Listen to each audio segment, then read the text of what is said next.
So here's something they don't mention in bridal magazines.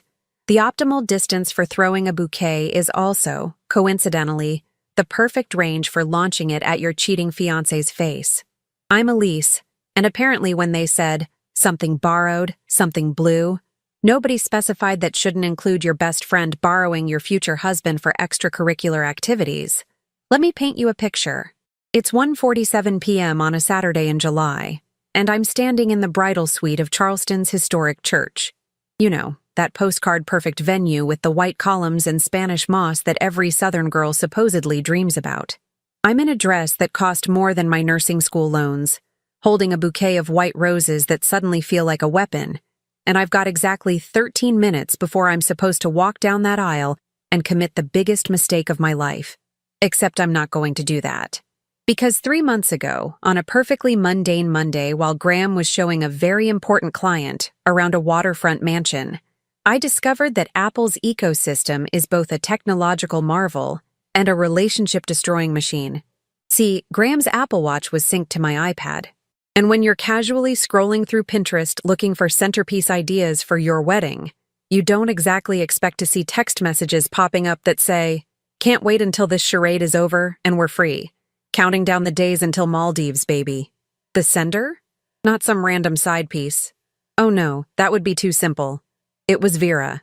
You know, Vera, my supposed best friend since freshman year at College of Charleston, my roommate for 2 years, the person I asked to be my maid of honor because we'd been through everything together, the girl who posted Instagram stories about friendship goals and my person, with pictures of us at brunch. The fitness influencer with 200,000 followers who apparently decided that horizontal cardio with my fiancé counted as part of her workout routine. The messages kept coming, each one a fresh little knife to the gut. Pictures I will not describe because this is a family-friendly revenge story. Plans for after the wedding.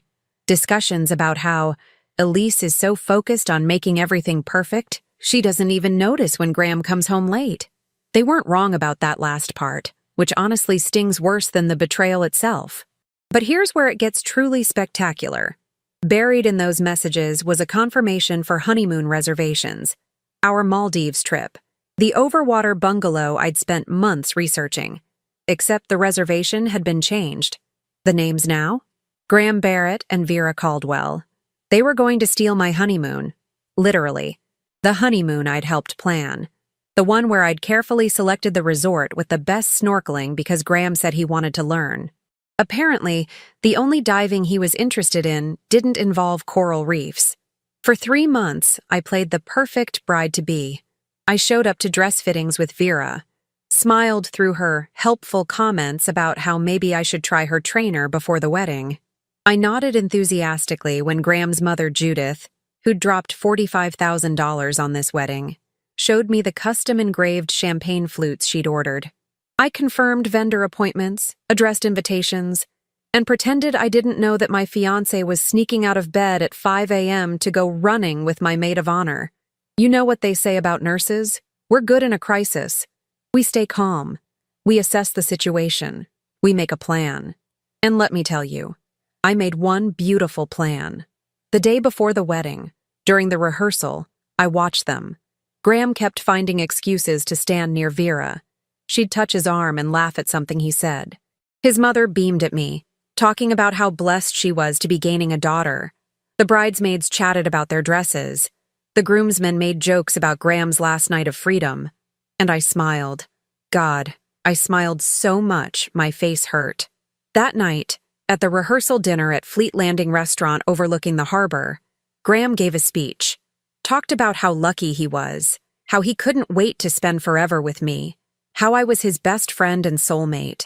Vera sat 3 seats down, radiant in a pink dress, raising her glass. I caught her hand resting on her stomach for just a second, a protective maternal gesture that was brief but telling. That's when I knew. Not just the affair, not just the honeymoon theft, there was more. So now it's 1:52 p.m. on Saturday, July 13th. My hair is perfect, twisted into some kind of elegant updo that took 2 hours and cost $300. My makeup is flawless. My dress is a stunning A-line with lace details that made my mother cry when I first tried it on. I look like every bridal magazine cover you've ever seen, and I'm about to blow up my own wedding. There's a knock on the door. 15 minutes, sweetie. My mother's voice trembling with excitement. She has no idea what's coming. Nobody does, except me. And maybe the photographer, nice guy named Felix who I hired 6 months ago, before everything went to hell. He's been documenting this whole day, and something in his eyes when he photographed the bridesmaids earlier told me he suspected something was off. Photographers notice things. I take one last look in the mirror.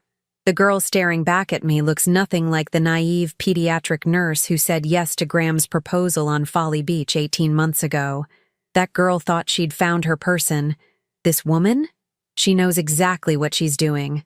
I pick up the bouquet. White roses, eucalyptus, a touch of baby's breath. It cost $400. Seems like a shame to waste it on a groom who's already moved on. The music starts. That's my cue. Time to give 200 people the show they didn't know they came for. The doors open, and suddenly I'm staring down an aisle that looks like something out of Southern Living magazine. Judith really went all out. Hundreds of white roses, candles everywhere. Those gauzy white drapes that probably cost more than my car payment. 200 faces turned toward me, all smiling, all expecting the fairy tale moment. Graham's standing at the altar in his Tom Ford tuxedo, looking like every real estate billboard in Charleston come to life. Tall, handsome, that perfectly practiced smile that sells million-dollar properties and apparently sells lies just as easily. Next to him, his groomsmen are lined up like a catalog for men who peak in college. And on the other side, my bridesmaids in their dusty rose dresses. Vera's right there at the front, looking absolutely radiant. Of course she does. Pregnancy glow is real. And apparently so is the glow of getting away with sleeping with your best friend's fiancé. Her Instagram followers would be so proud. Oh wait, they're about to find out exactly what kind of content creator she really is. I start walking. 1 step, 2 steps. My father's arm is locked in mine, and I can feel him trembling with emotion. Dad thinks he's giving away his little girl to a good man. Poor Dad. This is going to require so much therapy. For all of us. As I pass the rows, I see faces I know. Graham's colleagues from Palmetto Elite Properties, all dressed to impress, probably already planning their networking conversations for the reception. My co-workers from Charleston Children's Hospital, some still in that perpetual state of exhaustion that comes with pediatric nursing, but dressed up for the occasion. Our college friends, the ones who'd been around since Vera and I were roommates, who'd celebrated when Graham proposed, who thought we were relationship goals. I reach the front. Graham's eyes are doing that thing. That soft, loving look that I used to think was genuine. Now I know it's the same look he gives clients when he's about to close a deal. Everything's a transaction with him. The officiant, Reverend Matthews, a sweet man in his 60s who's been at this church for 30 years and has probably never seen what's about to happen, clears his throat and begins.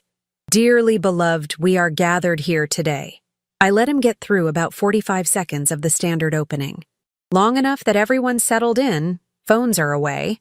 Judith had a strict no-phones policy during the ceremony, which is about to be hilariously ironic. And the atmosphere is peak sentimental. Then I turn to Graham. He's looking at me with those blue eyes, probably mentally calculating how soon he can get me down that aisle, through the reception, and onto his real honeymoon with Vera.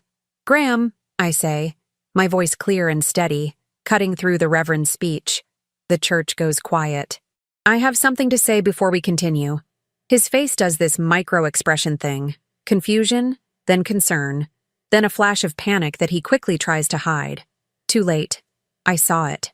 Elise, sweetheart, maybe we should... He starts, reaching for my hand. I step back. No, I think everyone here deserves to hear this. Especially your mother, who paid $45,000 for this beautiful event. I turn to face the crowd. 200 faces, now thoroughly confused. Judith's in the front row, looking concerned. My mother's next to her, hand over her mouth. Dad's face has gone from proud to alarmed in record time.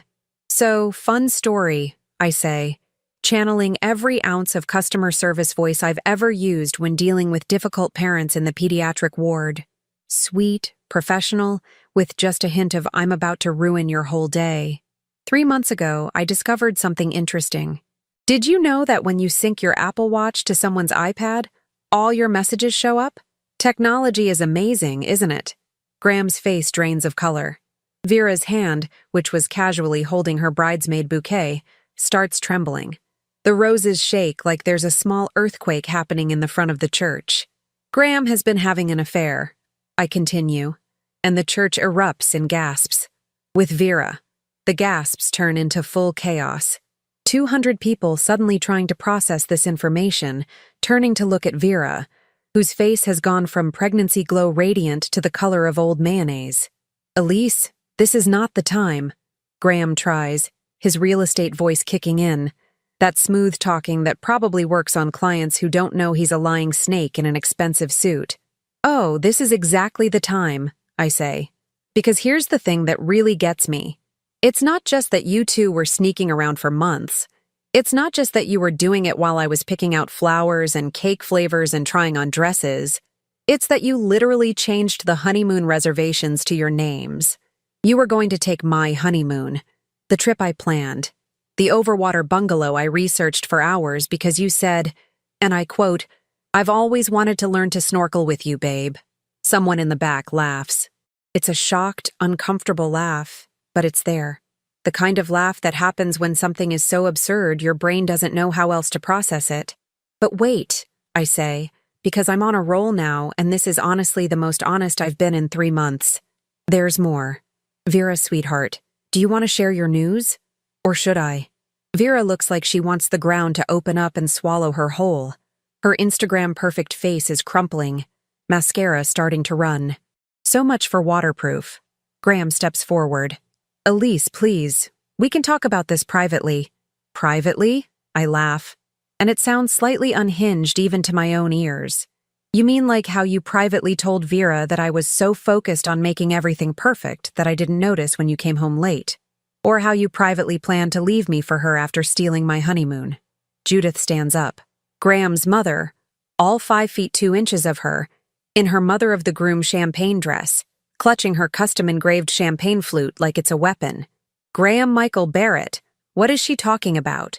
The middle name. The mom voice. Graham actually flinches. "Mom, I can explain." "Vera's pregnant," I say. Because why let him control this narrative any longer? 3 months.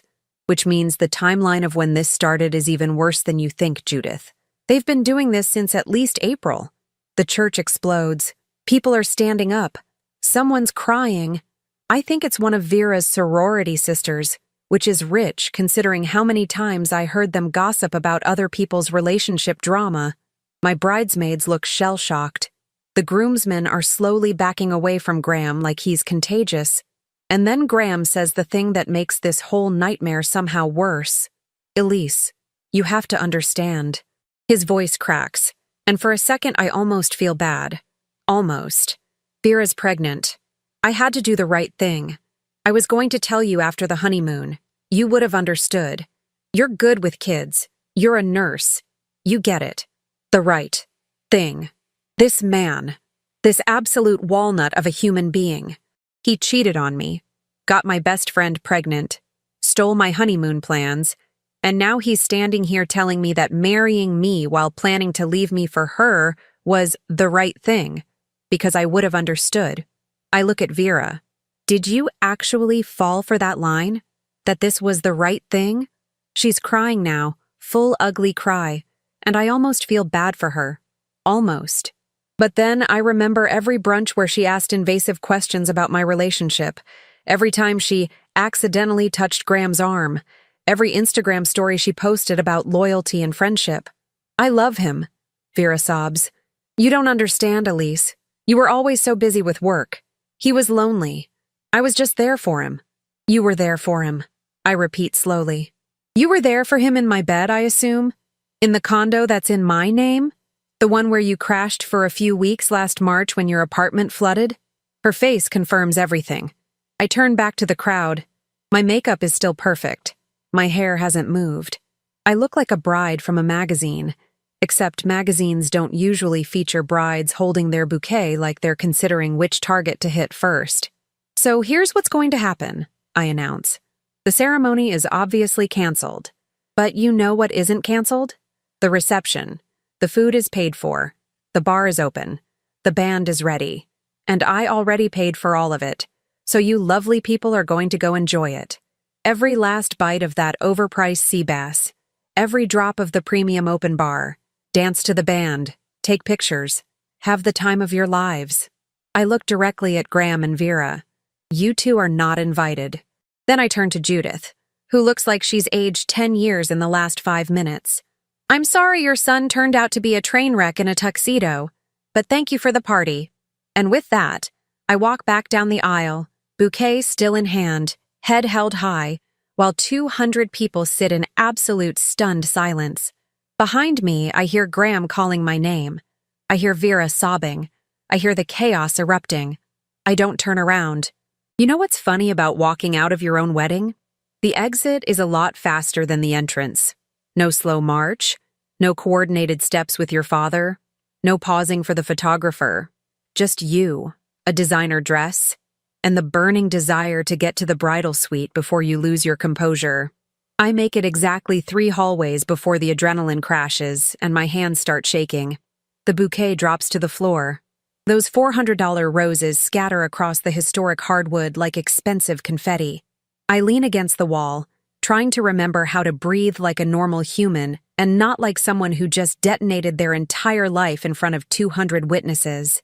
That was the most spectacular thing I've ever photographed, and I once covered a food fight at a governor's fundraiser. I look up. It's Felix, the photographer, cameras still hanging around his neck. He's maybe 34, with dark hair and this quiet, observant way about him that made me choose him over flashier options. Right now, he's holding out a bottle of water like it's a peace offering. I'm documenting a wedding that didn't happen, I say, taking the water. Pretty sure that's not what you signed up for. Are you kidding? This is going in my portfolio under most honest ceremony ever. He sits down on the floor next to me, completely unbothered by the fact that his dress shirt might get dusty. For what it's worth, I suspected something 3 weeks ago during the engagement shoot. The way your fiancé kept checking his phone. The way your maid of honor kept looking at him when you weren't watching. I almost said something. Why didn't you? Because I'm a photographer, not a marriage counselor. And honestly, I figured if you didn't know, it wasn't my place. He pauses. But I saved all the photos. Every single one. Including the ones from today. All the reactions. Everything. They're yours if you want them. Something in my brain clicks. All of them? Every single one. He pulls out his camera, scrolling through. Including this beauty of your ex-fiancé's face when you mentioned the Apple Watch, and this one of Vera when you brought up the pregnancy. Oh, and this series of his mother looking like she's mentally calculating how to disown her son. Felix, I interrupt, an idea forming. How would you feel about doing me a favor that's technically legal but definitely petty? He grins. I'm listening. 20 minutes later, I'm back in the bridal suite. Door locked, shoes off, phone in hand. My bridesmaids have been banished to the reception. They tried to check on me, but honestly, I need space from their shocked faces and useless platitudes. It's just me, Felix, and a plan that's either brilliant or junk grounds for a restraining order. First order of business. I log into Vera's Instagram. Now, before you judge me, she gave me her password 2 years ago when she was on vacation and needed me to post her content schedule. The password was Graham 2019, which, in hindsight, should have been a red flag the size of Texas. She never changed it because Vera, for all her influencer savvy, is shockingly bad at basic security. Her account is pristine. Carefully curated photos of her doing yoga poses on the beach, green smoothie bowls, motivational quotes in that insufferable font all influencers use, sponsored posts for athletic wear companies. The most recent post from this morning, a photo of her in the bridesmaid dress with the caption, "So honored to stand beside my best friend on her special day. Bridesmaid, duties, friendship, goals. Love is in the air." The comments are full of her followers gushing about how beautiful she looks, asking about her skincare routine, wondering if she's ever going to settle down herself. Oh, the irony is delicious. I look at Felix. Ready? I was born ready for this level of chaos. I create a new post. Felix has helped me select the perfect photo. A shot from earlier today, right before the ceremony, where Vera is touching Graham's arm and they're both smiling at each other. It's subtle enough that you might miss it in a casual scroll, but once you know what you're looking for, it's damning. Felix is a genius with a camera. The caption I write takes me 15 minutes to perfect. Sometimes the hardest workouts aren't physical, they're emotional. Today I learned that honesty is more important than maintaining an image. I've been having a relationship with someone who was committed to someone else. That someone was my best friend's fiancé. I'm pregnant. The wedding didn't happen. I'm sorry to everyone involved, and I'm especially sorry to Elise, who deserved so much better. This account will be going private while I figure out my next steps. To my sponsors, I understand if you need to cut ties. I made choices that don't reflect the values you hired me to represent. Accountability. Your mistakes were made. No excuses. That's surprisingly mature, Felix says, reading over my shoulder. Oh, I'm not done. I post it, then immediately change her password so she can't delete it. Then I send the new password to her phone with a message. You wanted to be transparent on social media. Here's your chance. The new password is in your email. You have 24 hours before I make it public. Choose wisely. My phone immediately starts blowing up. Text messages from numbers I don't recognize, probably people who were at the ceremony. Missed calls from my mother, my sister, even some of my coworkers. But the message I'm waiting for comes through 10 minutes later. Graham. Elise, please, we need to talk. This is insane. You're being irrational. Me. Irrational is thinking I'd marry you after you got my best friend pregnant. But let's talk about rational. How rational was it to put the Maldives resort in both your names? Did you think I wouldn't find out? Graham. That was Vera's idea. She insisted. I was going to cancel it. Me. When? After you came back from my honeymoon with her? The typing bubbles appear and disappear 3 times. He's got nothing. Felix is scrolling through his camera, organizing files. So what's the actual plan here? Public humiliation is great and all, but you seem like you're building towards something bigger. He's right. The Instagram post is just the opening act. What I haven't told anyone, not my parents, not my bridesmaids, not even Felix until right now, is what else I discovered in those Apple Watch messages. Graham didn't just cheat on me, I say slowly, pulling up a folder on my phone. Screenshots, dozens of them. He's been running a side scheme through his real estate company. Nothing illegal exactly, but definitely unethical.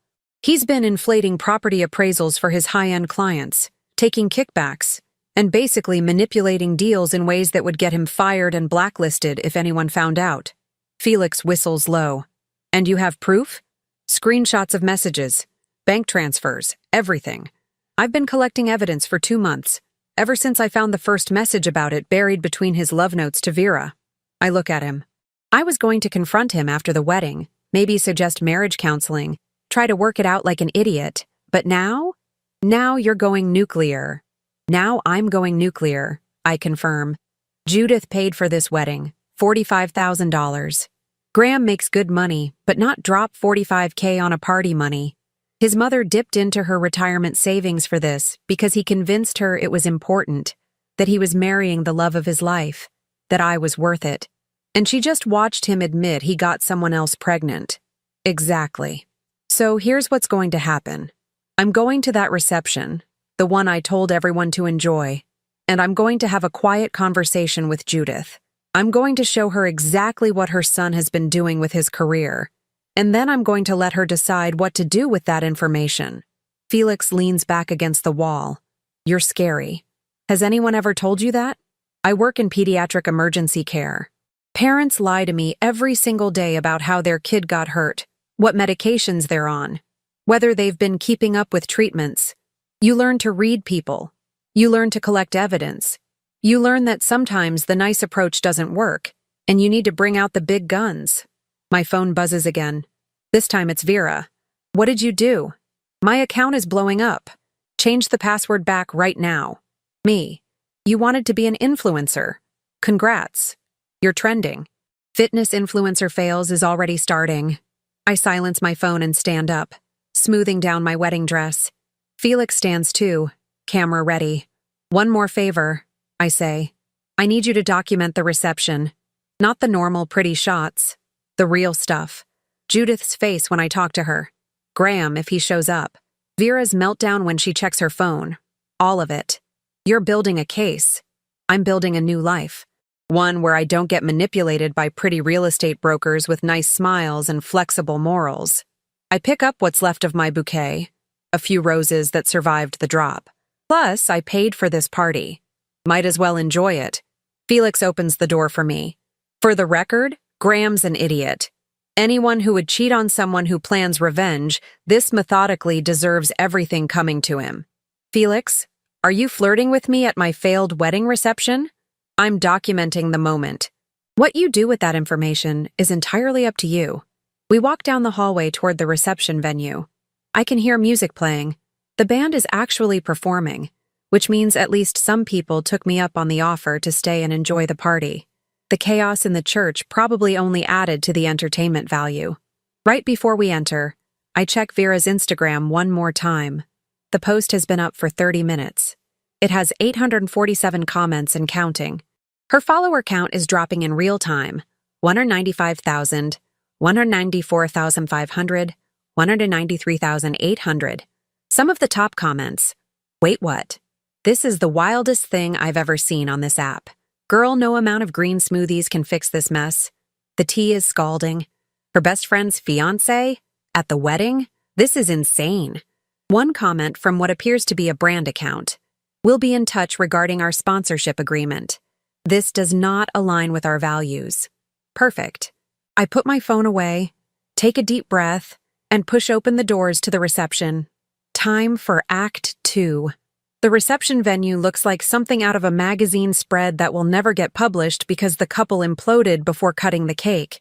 White linens, centerpieces with more roses than a flower shop, uplighting that makes everything look soft and romantic. About 150 people are still here. Apparently, drama and an open bar are more appealing than going home early on a Saturday. The energy is absolutely unhinged. People are clustered in groups, whispering frantically, looking at their phones. Some are actually eating. The filet mignon and sea bass I selected 3 months ago when I still thought I had a future with Graham. The band is playing jazz standards like nothing happened. Because professionals are professionals, and they're getting paid either way. I spot Judith immediately. She's sitting alone at what was supposed to be the parents' table, still clutching that champagne flute, staring into the middle distance like she's trying to comprehend how her afternoon went from, "My son is getting married," to, "My son is a lying cheater with a pregnant mistress." I walk over, Felix trailing behind at a respectful distance, camera discreetly documenting everything. My bridesmaid dress train swishes behind me like I'm some kind of avenging angel in overpriced tulle. "Judith," I say softly, sitting down next to her. "Can we talk?" She looks at me, and her eyes are red. She's been crying, which makes me feel terrible for approximately 3 seconds, before I remember that her son is the reason we're all in this mess. "Elise, I am so sorry. I had no idea. If I had known—" "I know you didn't," I interrupt gently.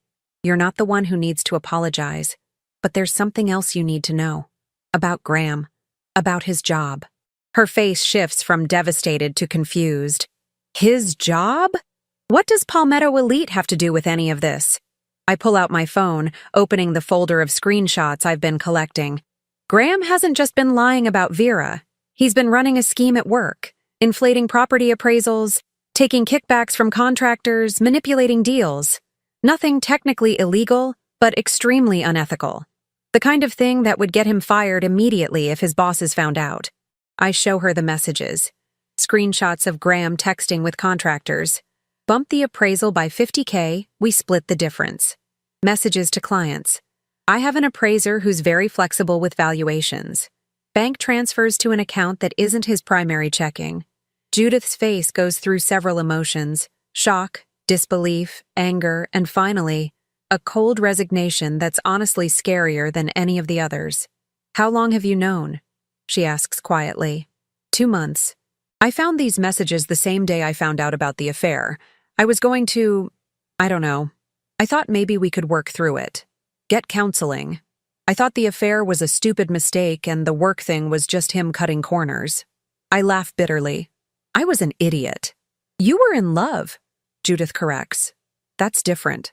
She looks at the phone again, scrolling through evidence. You saved all of this? Every single message. Timestamps, dates, amounts. I'm a nurse. Documentation is kind of my thing. Judith is quiet for a long moment, and I can practically see her brain working through options. She's a retired accountant. Numbers and consequences are her language. His boss, she finally says. Malcolm Wright. We go to the same church. I've known him for 15 years. I'm not asking you to report him, I say quickly. That's your choice. I just thought you deserved to know what your retirement savings paid for. Not just a wedding for your son's future. A party for his double life. Judith stands up, smoothing down her champagne-colored dress. Where is he? Where's Graham? I don't know. I haven't seen him since the church. As if summoned by the universe's sense of dramatic timing, the reception doors open. Graham walks in, and he looks like a man who's had the worst day of his life. Which fair, he has. His tie is loosened, jacket gone, hair messed up. Vera is notably not with him. He spots me immediately and starts walking over. Several people notice and the whisper volume increases. Felix's camera clicks softly. Elise, thank God. We need to talk, privately. This has gotten completely out of hand. Out of hand?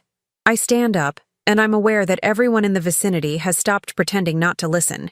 You got my best friend pregnant, stole my honeymoon, and your excuse was that you were doing the right thing. What part of that suggests I want to talk to you privately? You posted on Vera's Instagram, he hisses, trying to keep his voice down. Do you have any idea what you've done? Her sponsors are dropping her. People are commenting horrible things. She's having a panic attack in her apartment. Good, I say simply. She's having consequences. Welcome to the concept. Graham's face flushes red. You're being vindictive. This isn't like you. The Elise I know wouldn't. The Elise you know doesn't exist, Graham. She was a version I performed because I thought we were building something together. Turns out, you were building something, just with someone else. Judith steps forward, and Graham finally notices his mother is right there, witnessing this entire conversation. Mom, don't listen to her. She's upset. She's not thinking clearly. Graham Michael Barrett. Judith's voice could cut glass. I just saw evidence of your little real estate schemes. The appraisal fraud. The kickbacks, all of it. Graham's face goes white. That's not, how did you? Elise showed me. Time-stamped messages, bank transfers, everything. Judith's voice is shaking, but it's not from sadness anymore. It's from rage. I took money out of my retirement fund for this wedding. Money I've been saving for 30 years. And you used it as a cover while you destroyed your career, your relationship, and apparently any shred of integrity I thought I raised you with. Mom, I can explain. Explain to Malcolm Wright, Judith says coldly. I'm calling him Monday morning. You're going to confess everything to your boss before I do it for you. You wouldn't. Try me. Judith picks up her purse. I'm going home. Elise, thank you for showing me who my son really is. I'm sorry it cost you so much to find out yourself. She walks out, and the silence she leaves behind is deafening. Graham turns on me, and for the first time, I see genuine panic in his eyes. You vindictive. Do you have any idea what you've just done? That's my career, that's my reputation. That's everything I've built. No, I correct. That's everything you destroyed. I just documented it. This isn't over, Elise. You think you've won? You've just made this so much worse for yourself? Actually, Felix interrupts, stepping forward with his camera. It's very much over. I photographed this entire conversation, time-stamped, with audio from the camera's video function, including the part where you just essentially confirmed the fraud your mother mentioned. Graham looks at Felix like he's seeing him for the first time. Who the hell are you? The photographer you hired? Well, that Elise hired. Turns out I'm very good at my job. Felix gives him a cheerful smile that's absolutely savage. Say cheese. Graham looks between us, realizes he's completely cornered, and does the most predictable thing possible. He storms out, knocking into a waiter carrying champagne glasses on his way. The crash is spectacular. Glasses everywhere. Champagne soaking into the white linens. The room erupts in whispers again. My phone buzzes. It's a text from a number I don't recognize. This is Malcolm Wright, from Palmetto Elite Properties. Judith Barrett just called me. I need to speak with you about Graham. Are these allegations true? I look at Felix. Is it petty to feel satisfied right now? If it is, we're both terrible people. But I'm okay with that. I text Malcolm back. Yes, I have documentation. Available Monday if you'd like to see it. His response is immediate. Monday, 9 a.m. My office. Graham is suspended pending investigation as of right now. I show Felix the message. He grins. That's one career destroyed. What about the other? I ask, checking Vera's Instagram again. Her follower count is now at 178,000 and dropping.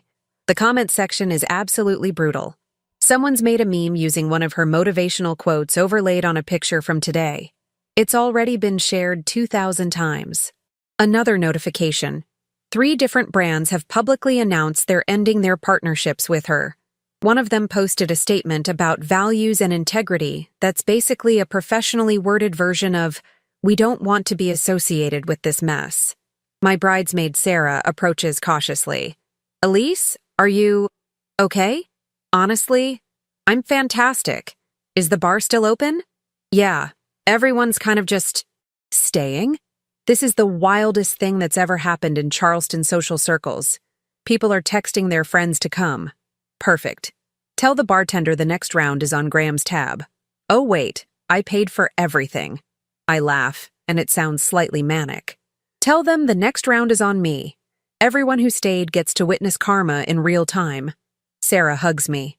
You're insane, and I'm here for it. Over the next hour, the reception turns into the strangest party I've ever attended. People are eating, drinking, dancing, but instead of celebrating a wedding, they're basically attending the social funeral of Graham Barrett and Vera Caldwell. Someone starts a hashtag, Elise Revenge. It trends locally within 30 minutes. Felix stays by my side, documenting everything. At some point, he stops being just the photographer and becomes my partner in this absolute circus. You know, he says as we watch people dance to a Motown cover, I've photographed 43 weddings. This is the first one where the bride ended up better off without the groom. The day's not over yet, I say. For all I know, Graham's going to show up with lawyers or something equally dramatic. Let him try. Felix raises his glass, champagne that was supposed to toast my marriage, to dodging bullets disguised as bouquets. I clink my glass against his. And to photographers who document the evidence. Speaking of which, he says, pulling out his camera, smile. This one's for you. Not for anyone else. Just a reminder that you survived today. I smile. A real one. Not the fake bride smile I've been wearing for months. Felix takes the photo, then shows it to me. I look strong. Tired, definitely. Still in the wedding dress that cost too much. But strong. I'm keeping that one, I say. It's already yours, he replies. Everything from today is yours. Every photo, every video, every moment. You paid for it after all. My phone buzzes one more time. It's from Vera. Please, please take down the post. I'm losing everything. My career is over. I have a baby coming. Please, Elise. I'm begging you. I look at the message for a long time. Then I text back, you should have thought about that before you decided my fiancé was part of your fitness routine. The password is Being Accountable 2025. Change it yourself. Or don't. Your choice. I send her the new password, then block her number. Felix watches me do it. Merciful, but still savage. I'm a nurse, I say. I help people, but I don't enable them. She made her choices. Now she gets to live with them. The band starts playing I Will Survive, and the irony is so perfect that several people start laughing, including me. Felix holds out his hand. Want to dance at your own non-wedding reception? I take it. Why the hell not? And we do. In the middle of the venue, surrounded by people who came to see a wedding and got a revolution instead. I dance in my wedding dress with the photographer who documented my freedom. Best reception ever. 6 months later, and I'm sitting in my condo, the one that's still entirely in my name, drinking coffee and scrolling through the weirdest Instagram notifications I've ever received. Apparently, revenge stories have a surprisingly long shelf life on the internet. Someone found the photos from that day and made them into a how to handle a cheating fiancé tutorial. Another person wrote a think piece about modern wedding culture and accountability. There's even a podcast episode about it titled The Bride Who Said No, a story of boundaries and bouquets. The attention was overwhelming at first. Then it became amusing. Now it's just background noise. White noise, except instead of rain sounds, it's strangers on the internet arguing about whether I was justified or too harsh. Too harsh. That's my favorite critique. As if discovering your fiancé's second life and choosing not to marry him anyway is somehow the unreasonable part of this story. Let me catch you up on where everyone landed, because closure is important, and I'm petty enough to enjoy knowing exactly how the dominoes fell. Graham. Fired from Palmetto Elite Properties exactly 9 days after the wedding that wasn't. Turns out Malcolm Wright doesn't appreciate real estate fraud, even the technically not illegal but completely unethical kind. Graham tried to get another job at competing firms, but Charleston's luxury real estate world is smaller than you'd think. Word travels fast when you've been publicly humiliated and professionally disgraced in the same weekend. Last I heard, he's selling used cars in Colombia. The irony of a man who manipulated property values now haggling over Hondas is not lost on me. Vera lost 160,000 followers in total. Her Instagram never recovered, even after she changed the password and tried damage control. Turns out, fitness influencer who got pregnant by her best friend's fiancé isn't a marketable brand.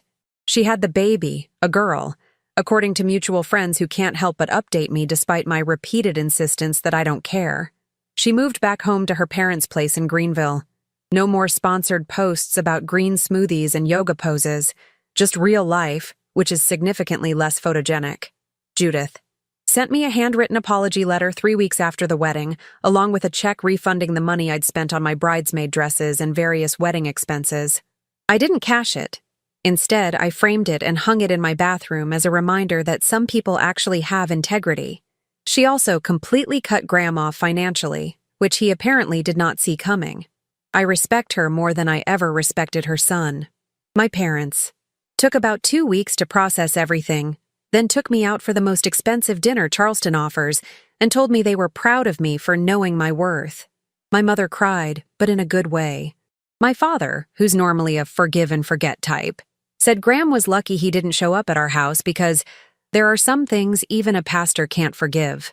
Dad's a Methodist minister, so this was essentially him threatening violence in the most Christian way possible. My career, completely unaffected, thank God. Turns out pediatric hospitals don't care about your personal drama as long as you show up and take care of the kids. My coworkers were supportive in that efficient medical professional way, brought me coffee, didn't ask invasive questions, and covered my shifts when I needed a mental health day. One of the ER doctors did tell me I was savage as hell, and that she respected it, which felt like high praise from someone who regularly deals with actual emergencies. And Felix, the photographer who documented my liberation, became something much more interesting. We started with coffee 2 weeks after the wedding. He wanted to give me the full collection of photos. I wanted to thank him properly. Coffee turned into dinner. Dinner turned into weekend trips to Folly Beach. Weekend trips turned into him having a toothbrush in my bathroom and me having a key to his studio downtown. We're taking it slow, which feels revolutionary after years of rushing toward a future with the wrong person. He makes me laugh. He calls me out when I'm being stubborn. He's never once checked his phone while we're together and then lied about who he was texting. The bar is literally on the ground, and yet he clears it easily. Last month, he showed me a project he's been working on, a photo series about beginnings and endings. The centerpiece? That photo he took of me at the reception, still in my wedding dress, smiling genuinely for the first time in months. He titled it, Liberation in Lace. 2 on the nose. he asked. Absolutely, I said. I love it. Here's what I learned from the whole disaster. People will always have opinions about how you handle betrayal. Some will say you should have been quieter, more dignified, more forgiving. Those people have probably never had their entire future casually demolished by someone who promised forever. I learned that documentation is power. Screenshots, photos, evidence. Keep it all. Not because you're paranoid, but because you deserve to remember the truth when someone tries to rewrite history. I learned that the trash sometimes takes itself out, and your only job is to not chase after it with apologies for being too emotional or too harsh. I learned that closure doesn't always look like forgiveness. Sometimes it looks like blocking numbers, changing passwords, and dancing at your own non-wedding reception with a photographer who saw you at your worst and decided to stick around anyway. Most importantly, I learned that the best revenge isn't actually revenge at all. It's building a life so good that you forget to care about the people who tried to destroy the old one. Graham texts me sometimes. I have him permanently muted, but I can see the notifications pile up. Apologies, justifications, requests to talk like adults. I don't respond. There's nothing he could say that would matter. He made his choices. I made mine. We both have to live with them. Vera sent me a friend request last week. I laughed so hard I choked on my coffee. Declined, obviously. My wedding dress is in storage. I thought about selling it, but honestly, it's earned its place in my closet. It's the dress I wore when I chose myself over a comfortable lie. That's worth keeping. This Saturday, Felix and I are going to Folly Beach for the weekend. No plans, no agenda, just us and the ocean and the understanding that sometimes the best thing that can happen is having your worst fears confirmed before you make a permanent mistake. People ask me if I regret how I handled it. If I wish I'd been more private, less dramatic, more mature. Here's my answer. I regret wasting 3 years on someone who saw me as convenient rather than essential. I regret ignoring red flags because I was attached to a fantasy. I regret not trusting my instincts sooner, but standing up in that church, telling the truth, and walking away from a disaster disguised as a wedding, that I don't regret at all. Sometimes the most mature thing you can do is make a scene. Sometimes quiet dignity is overrated. Sometimes you need to blow up your own life before someone else does it for you. And sometimes, just sometimes, the photographer captures more than just the wedding. He captures the exact moment you become someone who refuses to settle for less than she deserves. That's a picture worth keeping. What would you do if, 8 months pregnant, you discovered your millionaire husband was secretly marrying another woman while still married to you for Margaret Anderson? It started with a red dress, a rainy morning in Manhattan, and a plan to crash a wedding. But what she uncovered wasn't just infidelity. It was a tangled web of lies, offshore accounts, a pregnancy scandal, and a murder plot with her name on it. Stay with me, because in the next few minutes, you'll hear how one woman went from betrayed wife to the heroine of the most jaw-dropping wedding crash you've ever heard of. If you love true-life twists and stories where the villain never sees it coming, hit that like button. Drop your thoughts in the comments. Share this with a friend who loves drama, and don't forget to subscribe so you never miss the next unbelievable story. Margaret Anderson, you cannot be serious about wearing that dress to crash your millionaire ex-husband's wedding. Sarah Williams practically shouted across their corner table at the Manhattan Cafe. Rain pelted the windows while Margaret stirred her decaf latte with deliberate calm. The coffee shop buzzed with morning conversations, the espresso machine hissing in the background like an angry snake. At 52, Margaret had learned that the most important decisions in life often came wrapped in chaos. "The baby's been kicking all morning," Margaret said, placing a hand on her 8 months pregnant belly. "She knows today is important." Sarah leaned forward, her Boston accent thickening with concern. "Honey, you're 8 months along. This stress can't be good for the baby. Richard's wedding to that personal trainer can happen without you making a scene." Margaret smiled, but it didn't reach her eyes. "Richard thinks I signed those divorce papers 6 months ago. He has no idea his pregnant wife knows about his wedding to Jessica today." The coffee grinder whirred loudly, giving Margaret a moment to collect her thoughts. 20 years of marriage, she thought. 20 years of supporting his dreams, sacrificing her medical career, playing the perfect corporate wife. And this was how it ended, with him marrying his 28-year-old personal trainer while still legally married to her. "How did you even find out about the wedding?" Sarah asked, lowering her voice as a couple sat at the neighboring table. Margaret took a sip of her latte before answering. 3 weeks ago, I was at home when Richard's phone buzzed on the nightstand. He'd forgotten it when he rushed out for another emergency business meeting. She made air quotes around the last 3 words. The text preview showed everything. Jessica writing about their wedding venue, the rainbow room, the guest list of 200 people. How excited she was to finally be Mrs. Chen. Sarah's jaw dropped. "That narcissistic piece of..." "Sarah," Margaret interrupted gently. "I've had 6 months to process this. The anger phase has passed. So what's this about?" "Then revenge." Margaret stood slowly, her hands supporting her lower back. "No, it's about truth. Richard needs to know about this baby, and about the DNA test results I received yesterday." Sarah's eyes widened. "DNA test, Margaret? What aren't you telling me?" "This child might not be his," Margaret said quietly, pulling on her coat, a elegant black wool that still fit despite her pregnancy. "But neither is the one Jessica's carrying." The bell above the cafe door chimed as new customers entered, bringing in the smell of rain and autumn leaves. Sarah grabbed her purse and followed Margaret toward the exit. "Wait, honey, slow down. Jessica's pregnant too." Margaret paused at the door, turning to face her best friend of 15 years. 4 months along, according to my private investigator. But here's the interesting part. The timeline doesn't match up with when she claims she and Richard got together. They stepped out into the October rain, and Sarah immediately opened her umbrella, holding it over both of them. The streets of Manhattan were already crowded despite the weather. Yellow cabs splashing through puddles, pedestrians hurrying past with their morning coffee. "You hired a private investigator?" Sarah asked as they walked toward Margaret's car. "Best money I ever spent. $10,000 from the joint account Richard forgot to close." Margaret's voice carried a hint of satisfaction. "He's been transferring $50,000 monthly to an account in the Caymans. He's been planning this escape for years." "Sarah, the business trips, the late nights at the office, the sudden interest in CrossFit, all of it was preparation for leaving me." They reached Margaret's silver Mercedes, a car Richard had bought her for their 15th anniversary, back when he still pretended to care, she thought bitterly. "The ceremony starts in 3 hours, Margaret said, clicking the key fob. "I need to go home and change first." "Into what? Please tell me you're not serious about that red dress?" Margaret smiled, this time with genuine warmth.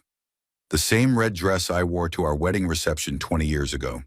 I had it altered last week to fit the baby bump." Sarah shook her head but climbed into the passenger seat. "This is insane. You're about to walk into a room full of New York's elite and announce that your millionaire husband is a bigamist. Ex-husband. Once he actually files those papers?" Margaret corrected, starting the engine. "And yes, that's exactly what I'm going to do. But there's more to this story. Sarah, so much more." As they drove through the rain-soaked streets, Margaret's phone rang through the car's Bluetooth system.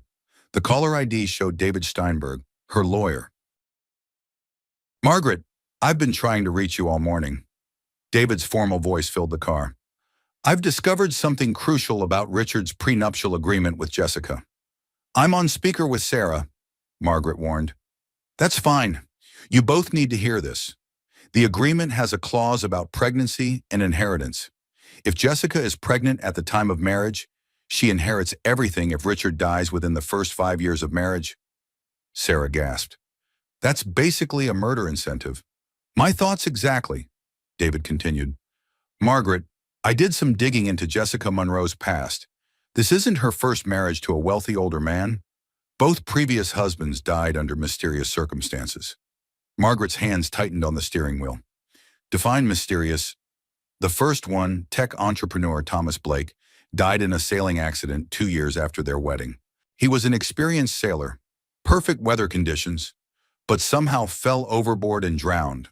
The second, real estate mogul William Foster, fell from his penthouse balcony 3 years into their marriage. Both times, Jessica inherited millions." "Oh my God," Sarah whispered, She's a black widow. A literal black widow. Margaret pulled into her driveway, the large colonial house looking strange and empty, without Richard's BMW in its usual spot. He'd been staying at his apartment in the city for the past 6 months, claiming he needed space to think about their marriage. "David, meet us at the Rainbow Room at noon," Margaret said. "Bring the divorce papers that were never filed and any documentation you have about Jessica's past."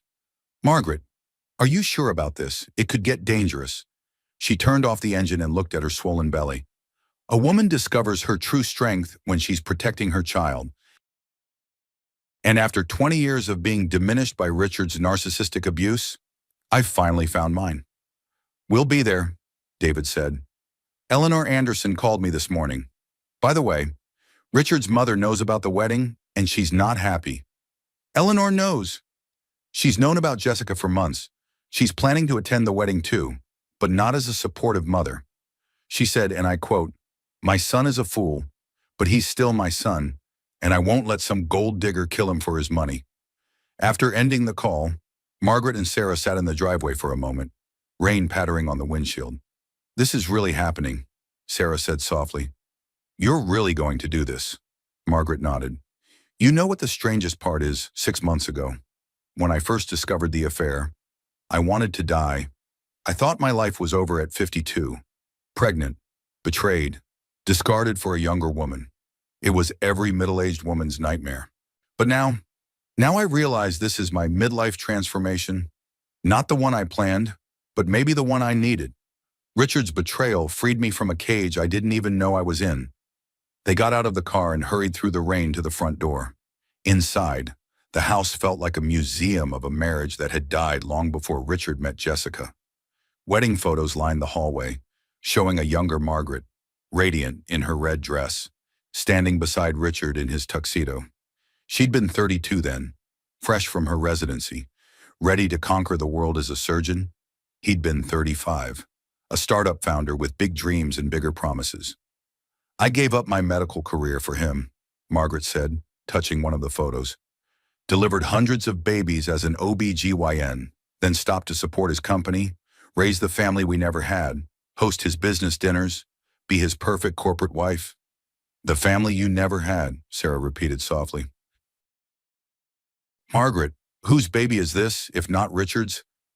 Margaret walked into her bedroom and opened the closet, pulling out the red dress. "Remember the medical conference in Miami 9 months ago? The one Richard was supposed to attend with me, but canceled at the last minute for a business emergency. The one where you presented your research paper on geriatric pregnancy risks? That's the one." Margaret held the dress up to herself, looking in the mirror. "I met someone there, Dr. James Fletcher, a toxicologist from Oxford, British accent, kind eyes. Actually listened when I talked about my research. We had dinner, shared a bottle of wine, talked until 3 in the morning about medicine, life, dreams we'd abandoned."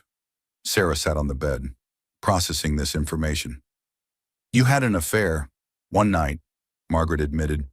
"The first time in 20 years I felt seen, valued, desired. Not as Richard Anderson's wife, but as Margaret. Just Margaret. The guilt ate me alive for weeks afterward, until I discovered Richard had been sleeping with Jessica for over a year. Does James know about the baby? He knows I'm pregnant. He doesn't know the baby might be his. The DNA test results are in my purse, but I haven't had the courage to open them yet." Sarah stood and hugged her friend carefully, mindful of the baby bump. "Whatever those results say, you're the strongest woman I know, and this baby is lucky to have you." Margaret pulled back and smiled. "Help me get into this dress. We have a wedding to crash." 20 minutes later, Margaret stood in front of her full-length mirror, the red dress fitting perfectly over her pregnant form. The color was bold, impossible to ignore exactly the message she wanted to send. "You look like a warrior queen," Sarah said, fixing Margaret's hair into an elegant updo. "A very pregnant warrior queen about to storm the castle." Sir. Margaret's phone buzzed with a text from her sister Helen, who was driving up from North Carolina. 20 minutes out. That man is about to learn what Carolina women do to cheaters." "Helen's almost here," Margaret announced. "She drove through the night when I told her about the wedding." "Your sister scares me a little," Sarah admitted. Remember when she found out about Richard's affair, I thought she was going to burn his office down. She wanted to. I had to remind her that arson is illegal, even when justified. The doorbell rang, and both women froze. Who could that be? Sarah whispered. Richard wouldn't come here today. Would he? Margaret walked carefully down the stairs, her hand on the banister for support. Through the peephole, she saw a familiar figure, Dr. James Fletcher, looking exactly as she remembered from Miami. Tall, early 50s, with salt and pepper hair and those kind blue eyes that had undone her that night. She opened the door, her heart racing. James, what are you doing here? Hello, Margaret. His British accent was warm, cultured. May I come in? We need to talk. Sarah appeared at the top of the stairs, protective. Who's this, honey? This is Dr. Fletcher, Margaret said carefully. From the Miami conference. Understanding dawned on Sarah's face. Oh, I'll just make some tea. James stepped inside, his eyes immediately going to Margaret's belly. You look radiant. How far along? 8 months. Margaret led him to the living room, noting how out of place he looked among the artifacts of her marriage to Richard. How did you know where to find me? I've been trying to reach you for months, James said, sitting across from her. Your phone number changed. Your email bounced back. I finally tracked down your friend Sarah through the hospital directory. She told me about today, about what Richard is doing. Sarah told you. Margaret felt a flash of betrayal. Don't be angry with her. She was worried about you facing this alone, and when she mentioned you were 8 months pregnant, James paused, doing the mental math. Miami was 9 months ago. Margaret nodded, unable to speak. Is it possible? He asked gently. Could the baby be mine? I had a DNA test done, Margaret said, reaching for her purse. The results are here, but I haven't opened them. I was waiting until after today. Why? Because regardless of biology, this baby is mine, and Richard needs to know that his actions have consequences, that his financial independence plan included abandoning a pregnant wife. James leaned forward. Margaret, there's something else. My specialty is toxicology. Remember Sarah mentioned Richard has been having health issues, dizzy spells, memory problems, weakness. Those are classic symptoms of slow poisoning. Margaret's blood ran cold. You think Jessica is poisoning him? From what Sarah told me about her history with dead husbands, I'd say it's highly likely. Arsenic is the most common choice, tasteless, odorless, builds up slowly in the system. By the time symptoms appear, the victim has been ingesting it for months. Sarah returned with tea, having clearly heard everything. So we're not just dealing with a gold digger, but a potential murderer. I brought a test kit, James said, pulling a small case from his jacket. If we can get a hair sample from Richard at the wedding, I can confirm it within hours. The doorbell rang again, and this time it was Helen, bursting through the door like a force of nature. Where is that lying, cheating, soon-to-be ex-husband of yours? I've got some choice words for him. Helen, Margaret said, standing to hug her sister.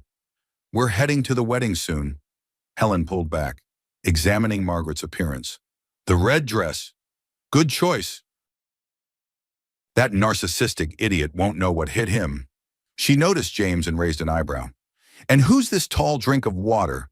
Dr. James Fletcher, Margaret said. He's a friend from a medical conference. Helen's eyes narrowed with sisterly intuition. Uh-huh, a friend. Well, any friend of Margaret's is welcome on this mission of justice. Margaret's phone rang, Eleanor Anderson's name appearing on the screen. Eleanor, Margaret answered, putting it on speaker. Margaret, dear. Eleanor's cultured Connecticut accent filled the room. I'm at the Rainbow Room. The guests are arriving, and that fortune hunter is in the bridal suite, counting her chickens before they hatch. Richard looks terrible pale, shaky. Whatever she's been giving him is taking its toll. We think she's poisoning him, Margaret said directly. There was a pause. I wouldn't be surprised. I had her investigated months ago. Did you know this is her third wedding to a wealthy man? The other two are dead. We know. We're coming with evidence. Good, I've already had words with the officiant. Turns out he's an old family friend who was very interested to learn that Richard is still legally married. The ceremony might not go quite as planned. After Eleanor hung up, Margaret looked around the room at her assembled support system, her best friend, her sister, and the man who might be the father of her child. "Before we go," she said, "I need to open these DNA results. I can't face Richard without knowing the complete truth." With shaking hands, she opened the envelope from the laboratory. Her eyes scanned the results, and she gasped. "What is it?" Sarah asked urgently. "The baby," Margaret said slowly, "is definitely not Richard's." She looked at James. "She's yours." James crossed the room in 2 strides and took her hands. "Margaret, I know this is complicated, but I want you to know I'm here. I've been in love with you since that night in Miami. If you'll have me, I want to be part of this child's life. Part of your life." Helen cleared her throat. "As touching as this is, we have a wedding to crash and possibly a murder to prevent. Can we save the romance for after we destroy Richard's day?" Margaret laughed, surprising herself. "You're right, but there's more in these results. The lab also tested Jessica's baby's DNA. I had the private investigator get a sample from her trash." "And Aurora," Sarah prompted. "Jessica's baby isn't Richard's either. The father is Marcus Stone, Richard's business partner." "Holy hell," Helen exclaimed. "This is better than my soap operas. So Jessica is marrying Richard while pregnant with his business partner's baby, possibly poisoning him, all for the $1 million divorce settlement?" Sarah summarized. "This is insane." Margaret stood, smoothing her red dress. "Then let's go make it public. Richard always said I lacked ambition, that I was content to live in his shadow. Today, he learns what happens when a woman supporting women decides to step into the light." The drive to the Rainbow Room was surreal. Margaret's Mercedes led the convoy, with Helen following in her BMW and James bringing up the rear in his rental car. Sarah sat beside Margaret, frantically texting updates to David Steinberg. "David says he's already there with the documents," Sarah reported. "The police detective he contacted is on standby outside. If James confirms the poisoning, they'll arrest Jessica immediately." "I still can't believe Richard fell for her act," Margaret said, navigating through Manhattan traffic. "He's usually so careful, so calculating. Narcissistic men always fall for women who stroke their egos." Helen's voice came through the phone on speaker. They'd connected all 3 cars on a conference call. "Jessica probably told him everything he wanted to hear, that he was young, virile, deserving of a trophy wife who wasn't over 50. The midlife crisis special," Sarah added bitterly. "Trade in the 50-something wife for 2 20-somethings? Except one of those 20-somethings is a serial killer," James interjected from his car. "I've been researching during the drive. There was a 3rd husband before Thomas Blake, a casino owner in Vegas who died of apparent food poisoning 5 years ago. Jessica, or rather Jennifer Murphy as she was known then, inherited $2 million. Margaret felt the baby kick strongly. She's been doing this for at least a decade then. How did she never get caught?" "She's smart," James replied. "Changes her name, moves to a new city, waits a few years between marriages. Always makes it look accidental, but arsenic poisoning disguised as food poisoning, that's amateur work. She's gotten better since then." They pulled into the parking garage of the luxury building housing the Rainbow Room. Margaret's hands trembled slightly as she turned off the engine. "You okay?" "Honey," Sarah asked. "Just nervous. Despite everything, part of me still loves the man Richard used to be. Or maybe the man I thought he was." Sarah squeezed her hand. "That's what makes you human. Jessica wouldn't understand that kind of love if it hit her in her Botoxed face." They met Helen and James at the elevator. Helen was carrying a large purse that seemed unusually heavy. "What's in the bag?" Margaret asked suspiciously. "Nothing illegal," Helen said innocently. "Just my phone for recording, some pepper spray in case things get ugly, and grandmother's antique hat pin. You never know when you might need a sharp object." James checked his watch. "The ceremony starts in 30 minutes. We should find Eleanor first." The elevator rose to the 65th floor, and Margaret felt each floor like a countdown to confrontation. 20 years of marriage reduced to an elevator ride. The Rainbow Room's lobby was already crowded with guests in designer clothing, champagne flutes in hand, chatting and laughing as if this were a normal wedding. Margaret recognized several faces: Richard's business associates, country club members, people who had attended their anniversary parties over the years. Margaret, a shocked voice called out. It was Jennifer Patterson, one of the country club wives. What are you doing here? Richard said you were in Europe recovering from the divorce. Did he now? Margaret said pleasantly. How interesting, considering we're still married. Jennifer's eyes widened, taking in Margaret's pregnant belly. You're pregnant, but Richard said. Richard says a lot of things. Margaret interrupted. Excuse me, I need to find my mother-in-law. They found Eleanor holding court near the windows, looking regal in navy Chanel. Several society matrons surrounded her, hanging on every word. Ah, Margaret dear, Eleanor called out loudly, ensuring everyone heard. Don't you look wonderful? Pregnancy suits you so well. Richard is so lucky to have such a devoted wife. The society women exchanged confused glances. Wife, but wasn't Richard marrying Jessica? Eleanor excused herself and pulled Margaret's group aside. Richard is in the groom's suite down the hall. He looks terrible, sweating, hands shaking. That little viper gave him more vitamins an hour ago. I need to get a hair sample, James said urgently. The longer we wait, the more damage the poison could be doing. I'll help, Eleanor said. He won't suspect his mother. Helen, you come too. We'll say we want to wish him luck. As they headed toward the groom's suite, Margaret noticed Marcus Stone near the bar, looking nervous and checking his phone repeatedly. Sarah, do you see Marcus? Margaret whispered. Oh, I see him, the father of Jessica's baby, at her wedding to his business partner. This is like a Shakespeare tragedy, except everyone's wearing Armani. Margaret approached Marcus, her red dress drawing stares from everyone she passed. Hello, Marcus. He nearly dropped his champagne. Margaret, what? What are you doing here?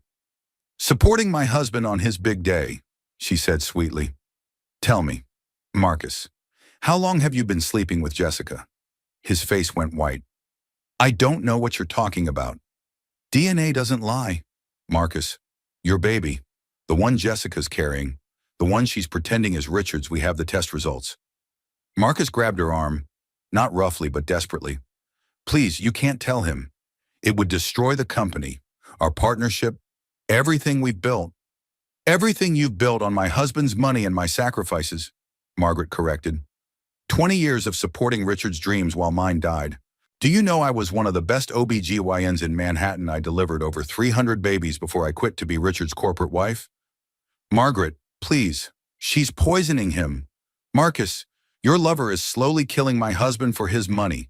Still want to protect her. Marcus staggered backward. That's impossible. Jessica loves Richard. Jessica loves money, Margaret said. Check your bank accounts. Marcus, I bet she's been siphoning funds from you too. Before Marcus could respond, a commotion erupted from the direction of the groom's suite. Helen's voice rang out, Call an ambulance, he's collapsed. Margaret rushed toward the groom's suite, her heart pounding despite everything Richard had done. The crowd parted, whispers following in her wake. Is that Margaret? Richard's wife. But he's marrying Jessica today. Inside the suite, Richard lay on an ornate sofa, his face gray and clammy. Eleanor knelt beside him, holding his wrist to check his pulse. Helen stood guard at the door, preventing curious guests from entering. What happened? Margaret asked, her medical training immediately taking over. He stood up too fast and just crumpled, Eleanor said. James got the hair sample before he collapsed. James was already on his phone with the test kit company, rushing the analysis. 15 minutes for preliminary results, he said quietly. Richard's eyes fluttered open, focusing on Margaret with confusion. Margaret, what? Why are you here? You're supposed to be in Europe. I never left. Richard, she said, checking his pupils for dilation, a sign of poisoning. And I never signed those divorce papers. He tried to sit up but fell back, weakness evident in every movement. The wedding? Jessica, there isn't going to be a wedding, Eleanor said firmly. Not when you're still married to Margaret. The door burst open, and Jessica appeared in full bridal regalia, a $10,000 Vera Wang dress that Margaret recognized from Richard's credit card statements. Her face was perfectly made up, but her eyes were wild with rage. What is she doing here? Jessica shrieked. pointing at Margaret. Security, remove this woman immediately. I'm his wife, Margaret said calmly. The only person who should be removed is you. Jessica's Valley Girl accent slipped momentarily, something harder underneath. You bitter old cow, he doesn't want you anymore. Look at you, fat, old, pathetic. He chose me. Actually, David Steinberg said, entering with a folder of documents. Mr. Chen hasn't chosen anyone, because he's still legally married. I have the records here. No divorce filing was ever submitted to the court. Richard struggled to focus. That's impossible. I filed them 6 months ago. No, you didn't, David said. You had your lawyer draw them up, but you never signed them.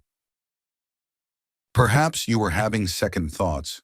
Or perhaps, Margaret said, standing to face Jessica, you were so eager to marry him before your pregnancy showed that you didn't bother to verify he was actually divorced? Jessica's perfectly composed mask cracked. You're lying, Richard. Tell them you're divorced. Richard looked confused, his hand going to his head. I can't remember. Everything's been so fuzzy lately. James's phone buzzed. He looked at the results, his face grave. Arsenic, significant levels. He's been poisoned repeatedly over at least 3 months. The room went silent except for the sound of Jessica's sharp intake of breath. That's ridiculous, she said, but her voice wavered. Richard has been stressed, working too hard. The vitamins, Richard said suddenly, a moment of clarity breaking through. You've been giving me special vitamins. Said they'd help with energy. Detective Rodriguez, who David had summoned, entered the room with 2 uniformed officers. Ms. Monroe, or should I say Miss Murphy, we need you to come with us for questioning. Jessica's transformation was instant and terrifying. The Valley Girl persona vanished completely, replaced by something cold and calculating. You stupid old fool, she snarled at Richard. You were supposed to be dead by now, just like Thomas, just like William, just like all the others who thought they could own me.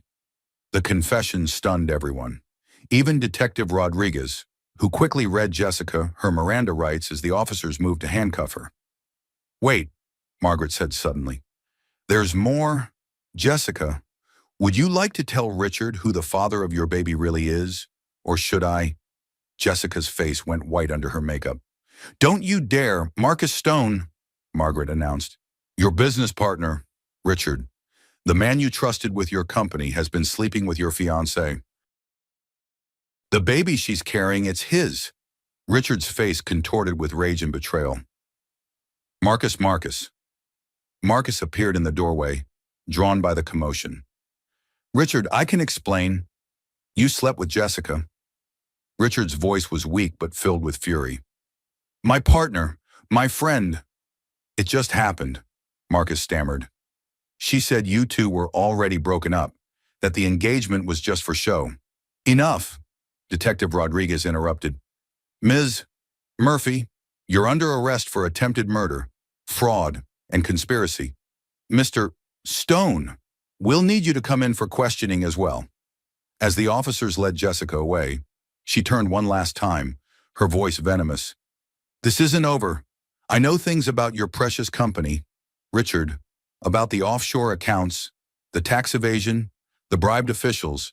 If I go down, you all go down with me. Eleanor stood slowly, her patrician face showing no emotion.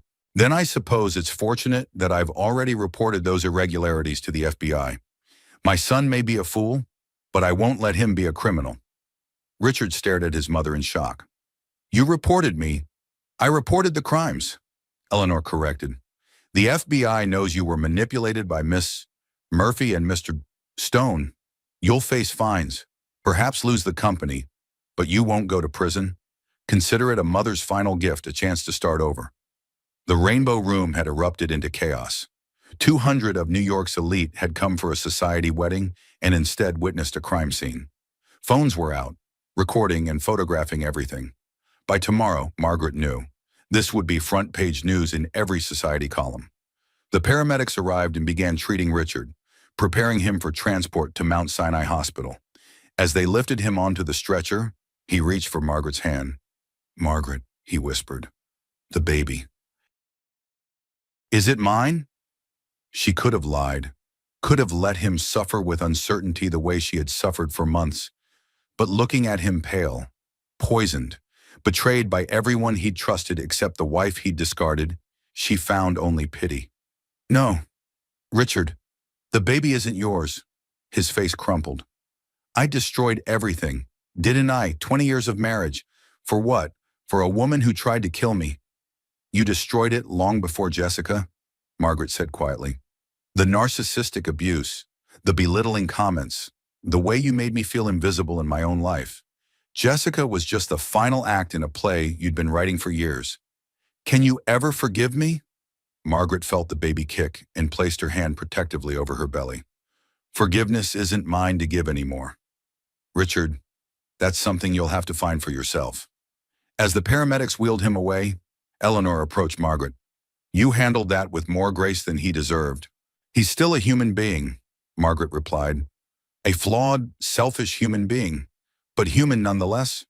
Helen appeared at her elbow. The guests are asking what happened.